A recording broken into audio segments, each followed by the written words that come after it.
Welcome to the Market Mystics Podcast. I'm Joshua. I'm Kim. Let's dive in.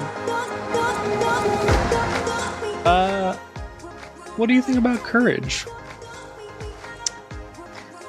I don't know, Josh. You just asked me that like 20 seconds ago, and I didn't know an answer then either. Okay, well, I just finished reading a book on courage and just kind of this, I don't know, like overall thought process on like, how do you approach life?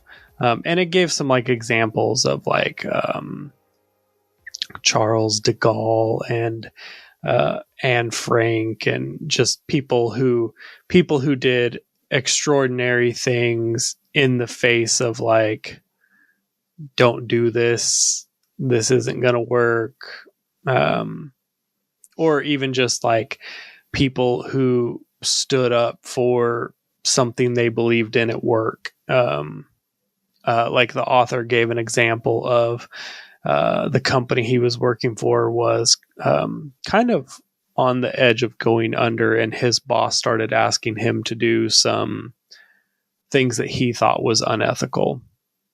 And so he like took this big stand and was like, no, I'm not going to do that.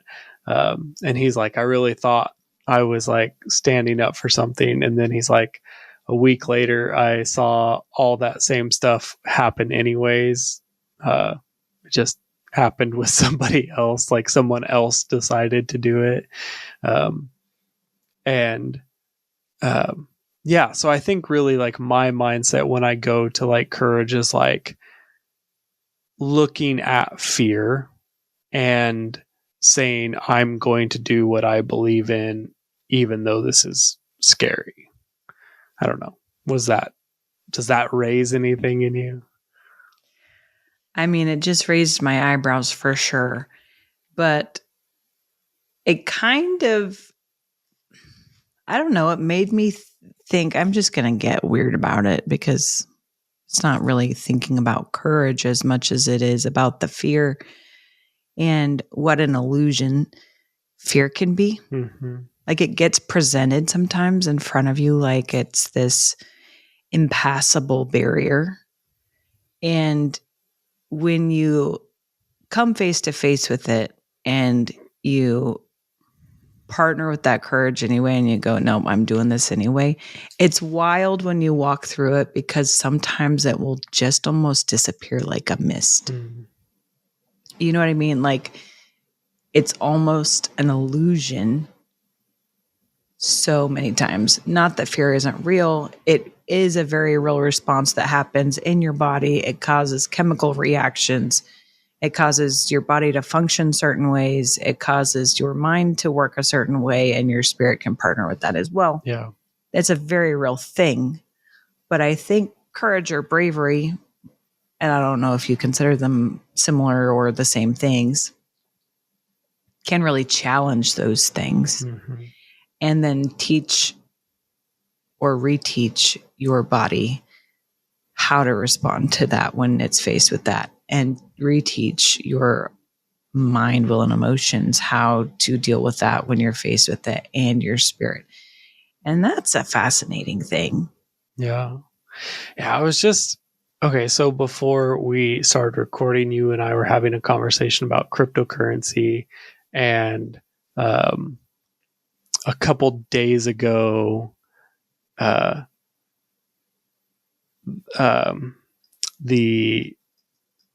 Trump administration announced that they would be giving out a $2,000 stimulus to citizens, and someone who we've had on the show, the lead trader for the Blockchain Saints, made a post, and it said, if you would have taken the $1,200 stimulus check that was given during COVID and invested in Bitcoin, it would be worth $21,000 today. And both you and I had the same reaction of, oh man, I did use that stimulus check to buy crypto, but not to buy Bitcoin. Right. Which is so interesting to me because both of us are such lovers of Bitcoin. And, just recently on one of our, I think maybe on our last Cryptosphere episodes, you sort of talked about an encounter you had with the Father, going over that. But I don't know exactly where my mind's tying this to courage, other than like, it takes courage to see a different financial system and go, I think that's a good idea. And then it takes courage to like stand behind that ideology and invest in it. And, but turning $1,200 into $21,000, although maybe that's not life changing money, that's situational changing money. Like, that definitely impacts your life. It might not elevate your class, but it definitely does change the way you're able to function in a year or something. And so I think it's like interesting, as like, now I'm faced with a similar situation where potentially we will be receiving another stimulus check, and like just posing the question, what are you going to do with it this time? Are you going to be courageous and invest in what you believe in? Like, what are you going to do? I don't know. Yeah. I mean, there's so much courage involved in just doing that. I mean, first of all, there's courage in going, here's this extra money that I could use in all of these different ways, but I'm going to choose to invest it in this that I believe in. And then it takes courage to stand by that investment and go, the markets go up and down, but this is what I was supposed to do. Right. And then it takes courage to not pull it out at 21,000. Yeah. If you truly believe it's going somewhere. Exactly. And I feel like, I don't know, sometimes courage seems like the big grand gesture that is like the thing that gets you past, except sometimes it is the decision over and over and over to trust what you know or what you believe. I mean, we could say the same thing about things that maybe the Lord has told you to do. Yeah. And other people haven't heard it, and other people haven't had the same leading, but this is what he said. And he said it over and over again to you. And then it takes courage to not only do it, but stand by that decision to do it. Yeah. Until he says no longer is this for you, you stand by it. And that is a daily courageous act. Yeah. Well, I was thinking, like, not only is it like, do you have to face courageous moments in like financial decisions, but like, yes, also faith decisions, because like you were talking about, like maybe you have a revelation and like it takes courage to stand against the grain and say, this is what I think. And it takes courage to admit, like, I might be wrong. Like, it's like, it's a whole process of like learning to stand in the uncomfortability of life and stay strong in that. Like, that's what I think of when I think of courage. Like, whether or not it's like the stories in the book of like military leaders or people during wartime. Like, one of the examples he gave is Dietrich Bonhoeffer, who like at the beginning of the war fled to America, and then was like, he was a pastor, and he was like, man, if I'm going to like go back and be part of the rebuilding, I need to be there for part of the destruction. Like, it's not fair that I escape because I can escape and then think that I have a role in the rebuilding. And like, that's a like terrifying thought. I mean, that is a convicting thought. Yeah. I would say. I mean, we were just talking about this. years ago, 5 years ago, we were having conversations about like, maybe we don't want to live in the US anymore. Maybe we don't want to be part of this system anymore. Mm-hmm. But we also knew that the Lord called us to stuff that had to do with rebuilding Mm-hmm. or building bridges into something new. Yeah. And so you saying that from Bonhoeffer is like, ugh. I know. I mean, obviously we stuck it out. We're still in the US and we didn't do that. But those were very real conversations that were happening. Yeah. And I wasn't kidding about it. And I don't think you were kidding about it. I mean, it was certainly something that I investigated to like, what's this look like? What's it take? How do you make it happen? Right. What's the best options? Yeah. Like, could this be viable? Right. Yeah. Mm-hmm. Yeah. Interesting. And the answer is yes. It can be, like, escaping can be viable. And I'm not saying that toughing it out in the hard moment is the right move for everyone, but like, it might be more often than we want it to be. Do you think courage is ever comfortable? No. I think that's like, part probably of not courage. ever. Like, I think that's part of courage. Like, even us, I would say, like, this is like little courage, but like when we first started this podcast, we started it to talk about cryptocurrency and how the Lord led us to cryptocurrency. And to some level, I would say that was courageous because there wasn't a lot of other Christians talking about cryptocurrency, and certainly not the Lord leading them to it. Certainly not from a mystical encounter that the Lord led them to it. That's true. I wonder if it's time that we bring some of that back to this main part of the channel, of the podcast, because we talk about crypto in the members only section, like every other episode. Mm-hmm. And sometimes it overlaps and it's in there, but I think it's been fairly quiet on this front. So maybe it's time we do that. I was just thinking, you were talking about the stimulus check that is supposedly going to happen. I haven't looked anything into it. I only heard I saw the headline. Rumblings. Yeah. So I don't know what that's going to entail. Does it come with a tax return? Is it a tax credit? Is it an actual infusion of, I don't know, money into a bank account? Is it a check? I don't know what it's going to be. But I was thinking, if I was brave enough to do that in 2020 and 2021, when these other stimulus checks were coming in the US, if I was brave enough then to take it all and put it to cryptocurrency, will I be courageous enough to do it again? And my initial thought when I heard about it was like, ooh, that's what I could do again. But also, we were talking about this earlier, and this isn't financial advice. This is just stuff we are talking about.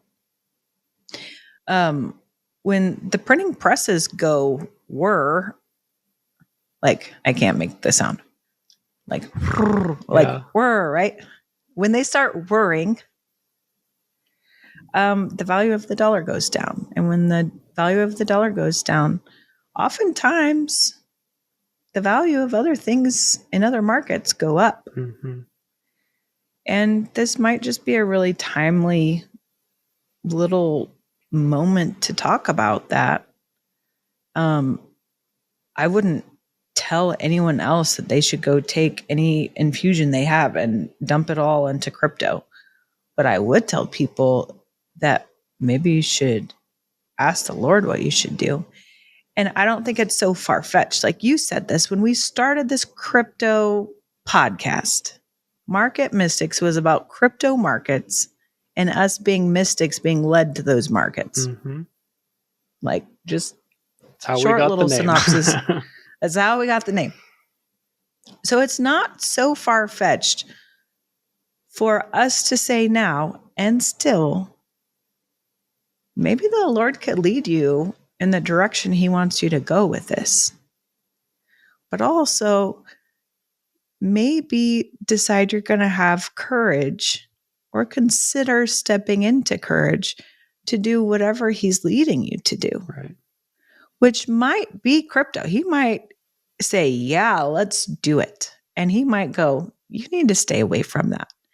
And does that make it right or wrong for other people to do it too? I don't think it does. But I think it's like, can you be courageous to ask and then follow what you're told? Because that's a big one to me. I mean, when we were doing this back then, I mean, that's what we were doing. Yeah. Yeah. And we were stepping in with open hands. Like, what do you want us to do? Right? Yeah. I mean, I think that's a good point of like, courage might not look like, courage might not look the same to everyone. Like maybe in our situation, courage would look like using some extra money to invest in cryptocurrency, but maybe that wouldn't be the right thing or the courageous thing for you, for someone else to do. Right. I was just having a conversation with Bree earlier today about like someone asking a question about cryptocurrency. And I told her, I was like, I don't know if it's the right thing for them. And not because I don't believe in it, but because their life is in a different situation. And I actually think there are other things that need to be sorted out first. And sometimes the courageous thing looks like saying, like, you know, we talked about going against the trend by investing, but like, you know, the courageous thing could look like not investing when you want to because you have other things in life that need to be sorted out. Yeah. Yeah, for sure. It's an interesting thing. Do you think at any time courage exists without risk? I also don't know. I think there's always an element of fear, and I think there's always an element of risk.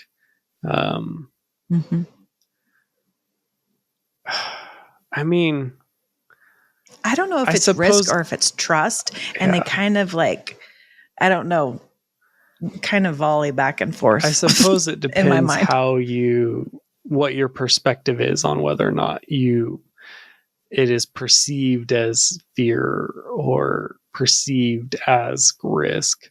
But, you know, I think more often than not, making a decision to go against the grain has a level of risk with it.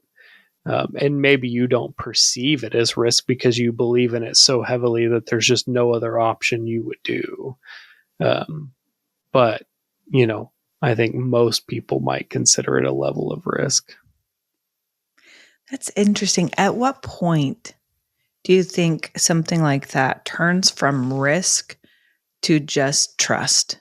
You know what I mean? Because I think, man, they could be super parallel, like in an act of courage. But I also think based on your level of believing what you're doing is right, the risk may be going way, way, way down. Yeah. And the trust is just going way, way, way up. And that's what's driving it. Yeah. But I also think you can have a courageous act and it can be very risky and you don't know what's going to come from it, you know, and you don't necessarily trust it's going to be the best. It's just a risk. Yeah. Yeah. I guess when I think of a courageous act, I think of like really staying true to what you at your core believe, like sticking with your conscience on, I'm not going to say that. I'm not going to do that.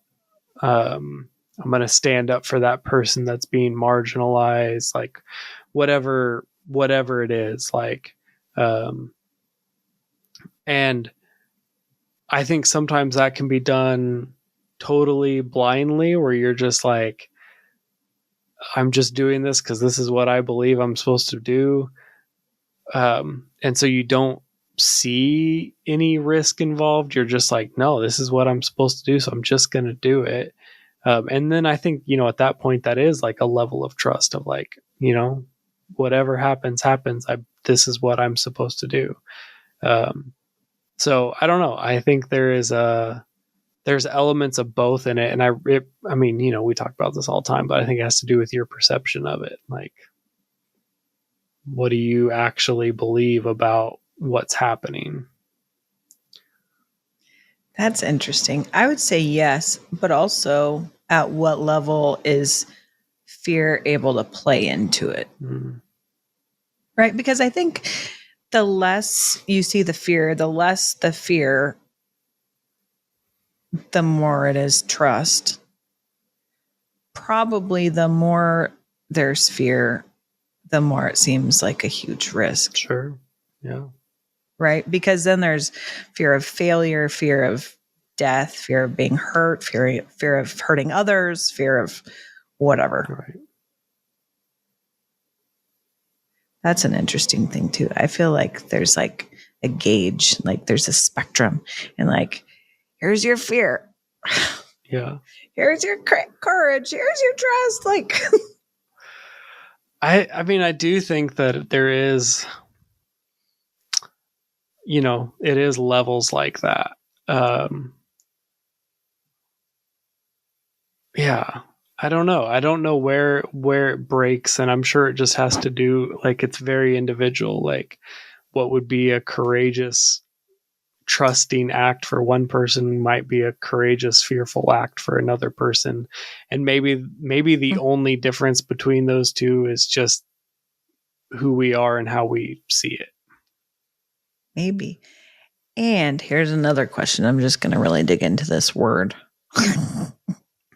At what point is it no longer courage and it is just boldness? Yeah. And I've not done word studies beyond this 20 minutes of conversation. But there's something about the word courage that to me depicts an overcoming of some level of fear. So if fear is completely gone from the equation, is it just boldness? Like making a bold action, taking a bold step. So I Googled the difference, and it says courage comes from conviction or purpose, and boldness comes from confidence. That's interesting. I would think moving forward in your convictions boldly is like that level of confidence that you know you're doing the right thing. Yeah. Yeah. Interesting. The second line says courage acknowledges fear but moves forward anyways, and boldness often disregards fear entirely or doesn't feel scary.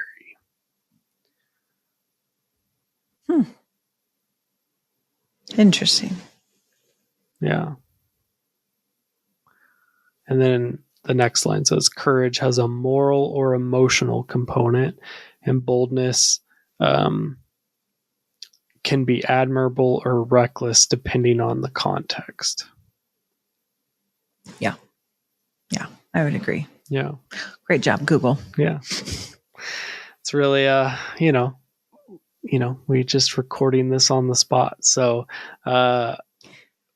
studying as much as we can. But I do think there is a difference between those. And maybe when we're talking about the difference between fear and trust, maybe that's the difference between courage and boldness. Like, yeah. Still moving forward. Mm-hmm. Both of them are still moving forward in a direction you believe in. I did like what it said about courage having like a moral element. Like, there's usually something, if you're doing something courageous, it usually means you're standing up for something you believe in. And that to me, I think is a important distinction. Because I think that's an important part of life. And when we're talking about like whether it's crypto or whether it's our faith walk or whether it's political things. Like, I think having that, like courage to move forward even when it's uncomfortable is really important. Yeah. Agreed. Did this line up with what your book was talking about?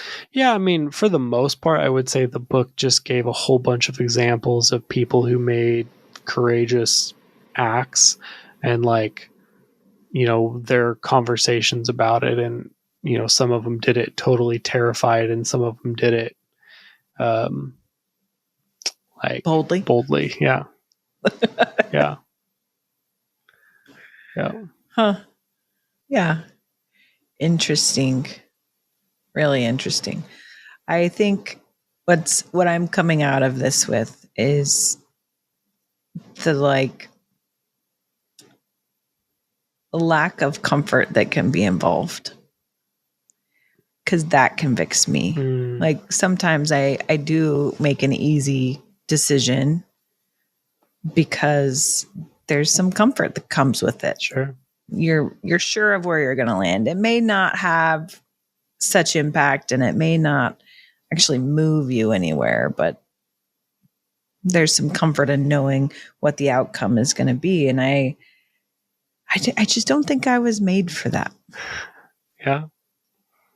Yeah. I mean, I think both of us would agree that our like go to, I don't know, maybe not always, but like we don't often just go with the grain. Like there is a like, whether it's good or bad, there's something in both of us that's like, I'm going to explore the fringes. That's true. Like sometimes a little bit of abrasiveness. Yeah. Actually really helps things go smoother. Can. You know. I know. That's funny. You could speak to that. You used to sand some tables. You're right. I spent quite a bit of time taking the rough edges off of tables. That's funny, but you can't take them off if you won't address them. And it takes courage to address it. There we go. Definitely. Full circle. All right. Well, full circle moment, you guys. Let's wrap this up before we just ramble about more random stuff. Oh, gosh.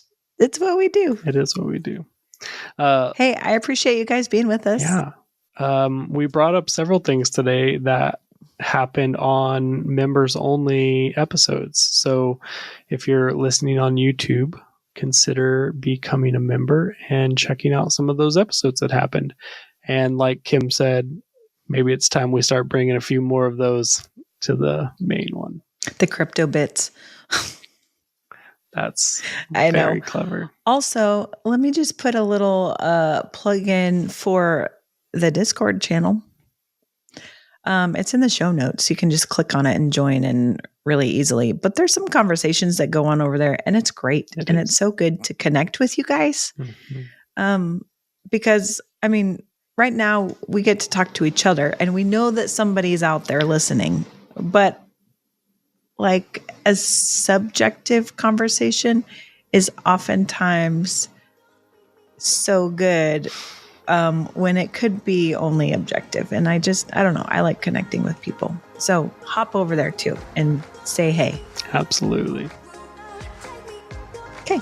We'll see you next time. Thanks for tuning in to the Market Mystics. If you are hungry for more, don't miss out on our exclusive bonus content available only to YouTube members. Demystify the world of cryptocurrency in the cryptosphere and explore everything from outrageous conspiracies to curious current events and out there spiritual musings. Nothing is off limits in Let's Get Weird. Become a channel member on YouTube to unlock these extra episodes. See you in the bonus episodes.